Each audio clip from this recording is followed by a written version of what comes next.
Olá, eu sou Vitor Gamboa, bem-vindos ao meu canal do YouTube. Hoje temos aqui um case study muito interessante do Sr. Pedro. Ele enviou-nos uma folha de cálculo com um relatório, explicou-nos o que é que queria e se era possível fazer então uma espécie de soma-se aqui em dados que se dispõem dinamicamente aqui na folha de cálculo. Eu vou passar a explicar então como é que funciona. O Sr. Pedro tem um relatório que mostra numas reuniões e tem uma certa disposição que lhes é conveniente, e isso eu não vou discutir porque são problemas do nosso seguidor. E ele disse que tinha que ser assim, portanto a disposição dos dados tinha que estar assim, desta forma, que aqui está. E então eu passo a explicar. Vamos ver aqui nesta coluna que está nestas duas linhas que estão completas. Nós temos aqui os meses, os fins de mês de todos os meses até do mês 1 ao mês 12, ok? E com valores por baixo de cada data. E o Sr. Pedro disse que há meses, como nós vemos aqui em cima, que os fins de mês não acontecem, ou seja, não há valores para todos os fins de mês. E quando não há valores para todos os fins de mês, os meses que para a frente têm valores vêm cá para trás. Ou seja, seria tudo muito mais fácil se nós pudéssemos colocar aqui o mês 8, 9, 11 e 12. Portanto, o 12 iria aqui para a última coluna, como está aqui nesta linha que está toda completa. O 11 viria para aqui. O 9 viria então para aqui. E o 8 para aqui. E aqui falhariam então os meses em falta. Aqui falhava o mês 10 e por aqui fora. E depois há aqui séries de dados em que têm os meses todos completos. Daqui, só o mês de janeiro é que calha sempre, quando existe, calha sempre nesta coluna, na coluna B. As outras podem calhar nas colunas que calhar, ok? Portanto, não há aqui um padrão certo para cada mês calhe numa coluna certa. Portanto, vamos colocar isto conforme aqui estava, originalmente.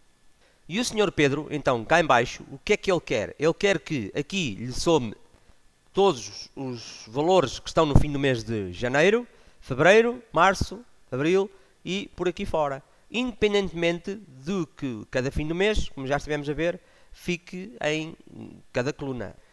Nós podíamos fazer aqui muito facilmente, mas tornava-se bastante pesado em termos de depois de adaptação para outras situações e introdução aqui de mais linhas e por aí fora, porque este relatório pode, aqui chega até à linha 31, mas pode ter mais linhas e por aí fora pode ter menos linhas. Portanto, há aqui um certo dinamismo que nunca obedece a um padrão comum.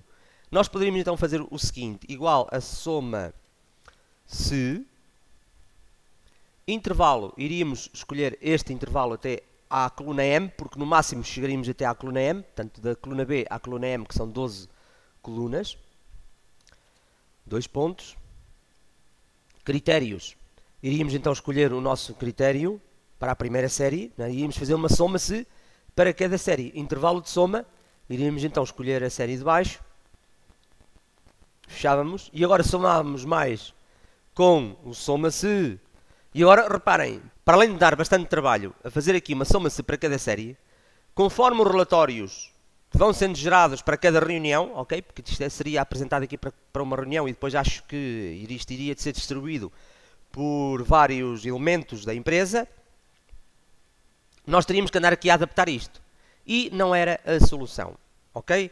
Então, aqui é que entram as famosas UDFs, ou seja, as User Defined Functions, ou as funções definidas pelo utilizador, ou mais propriamente as funções personalizadas em VBA Pro Excel, ok? Para o utilizador. São funções como a soma-se, ou como a conte-se, ou como o proc-v, são funções que já existem no Excel, mas nós próprios podemos criar funções nossas para resolver problemas idênticos a este. E foi o que eu fiz muito rapidamente.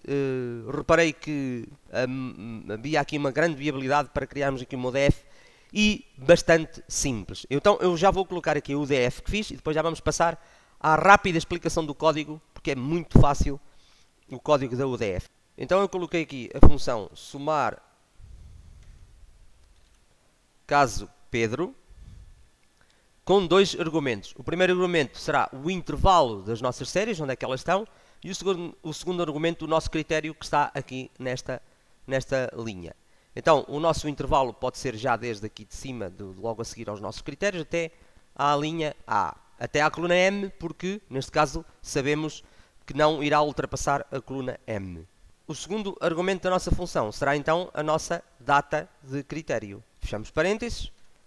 Para janeiro temos este valor. Sabemos que janeiro irá sempre calhar aqui nesta coluna, mas nós podemos agora, por exemplo, arrastar o janeiro para aqui. Vamos novamente fazer aqui como se estivéssemos a introduzir novamente a função e obtemos o mesmo resultado. Esteja janeiro onde estiver. Antes de arrastarmos para as outras colunas, vamos ter então que tornar aqui o nosso intervalo absoluto, porque senão depois não vai funcionar corretamente. E cá temos então os dados para cada mês. Eu fiz agora aqui um pequeno intervalo para colocar aqui uma formatação condicional para nós vermos melhor o nosso resultado. Eu vou diminuir aqui um bocadinho o nosso layout para nós vermos a folha toda. Vamos talvez encolher aqui um bocadinho a ribbon e assim conseguimos ver maior e vemos o nosso layout todo. Então reparem que nós temos aqui o final do mês de janeiro, temos 4 datas. Vamos verificar se a nossa soma está correta.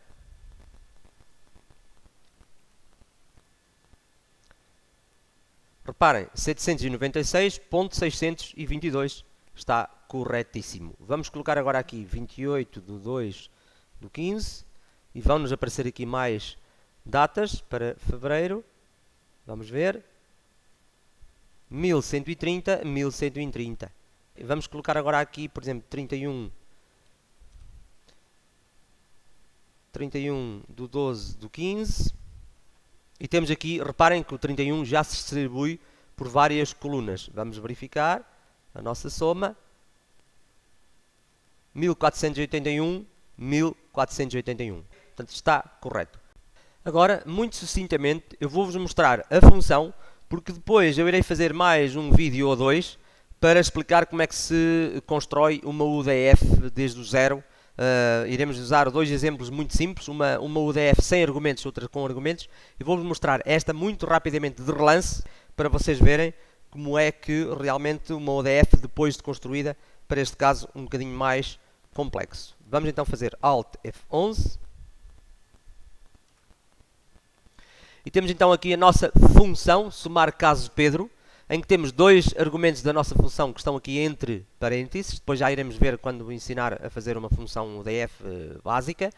Temos dois argumentos em que é o intervalo que tem que estar definido como range, uma variável tipo range, portanto tipo intervalo, e a data critério que é definida como tipo data. E a nossa função tem que nos devolver tipo moeda, ok? Aqui também poderia estar long, mas eu costumo neste caso usar as currency como moeda, porque já tive alguns problemas por causa disso. E quando estamos a falar de valores com vírgulas e por aí fora, eu costumo usar o currency. Portanto, depois temos aqui a definição da variável soma, que também como currency, em que esta soma é a variável que nos vai ir acumular aquele valor à medida que este loop for each, em que vai percorrer todos os elementos célula de um certo intervalo, que é o nosso intervalo RNG, ok? Portanto, eu não vou explicar o que é um loop for each, porque isto teríamos que estar aqui a fazer um curso, praticamente. Portanto, depois vocês pesquisem, leiam. No YouTube também há quem explique os loop for each, do loop, do until, por aí fora, for each next, todos os tipos de loops que existem. O for each é um loop que vai percorrer objetos da folha de cálculo. Neste caso vamos percorrer o objeto célula. Agora, dentro do nosso loop, temos aqui uma condição que nos diz se a célula que ele percorrer, ou seja, neste caso o que é que o loop vai fazer neste intervalo, que é o que nós selecionamos na nossa função. Ele vai chegar aqui à primeira célula, não tem nada, avança. Esta não tem nada, esta também não tem nada, e isto vai fazê-lo em frações de milésimos de segundo, ok? Aquilo que eu estou a fazer agora aqui. Quando chegar aqui, ele vai ver que aqui há um valor e vai verificar, segundo esta condição, se é data, se a célula é data, se é verdadeiro como data, e se a célula que é data for igual ao nosso critério, que neste caso na primeira função será 31/12, vai somar à variável soma, que na primeira vez, antes de encontrar o primeiro valor que entre dentro desta condição, vai ser 0.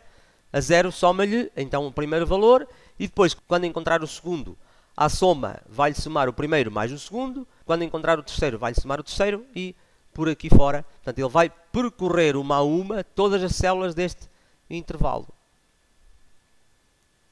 E vai fazer encaixar um acumulativo na variável soma, conforme entrar então dentro destes dois critérios. Depois, no final, temos que ter aqui o resultado da nossa função somar caso Pedro, que é o resultado que nos tem que nos devolver. O que é que nos tem que nos devolver a função somar caso Pedro? Tem que nos devolver a variável soma. Neste caso já tem aqui o acumulado, através do loop, das nossas células que cabem dentro dos dois critérios aqui do nosso loop. Ok? E do nosso caso, em que tem que ser data, e a data tem que ser igual ao nosso critério. E é isto. A partir daqui, quando nós criamos uma função destas no VBA, ok? Depois vamos ver mais em detalhe nos próximos vídeos, que eu em princípio vou gravar mais um vídeo para vos explicar de uma forma mais simplista como é que se cria uma UDF no VBA.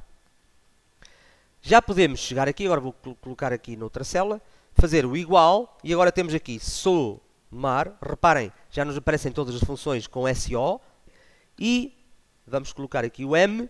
Já nos aparecem aqui as somas todas, e o somar caso Pedro aparece-nos imediatamente na lista de funções aqui. Então, somar caso Pedro, abrir parênteses, o nosso intervalo. Imaginemos que o nosso intervalo só chegava até aqui, agora.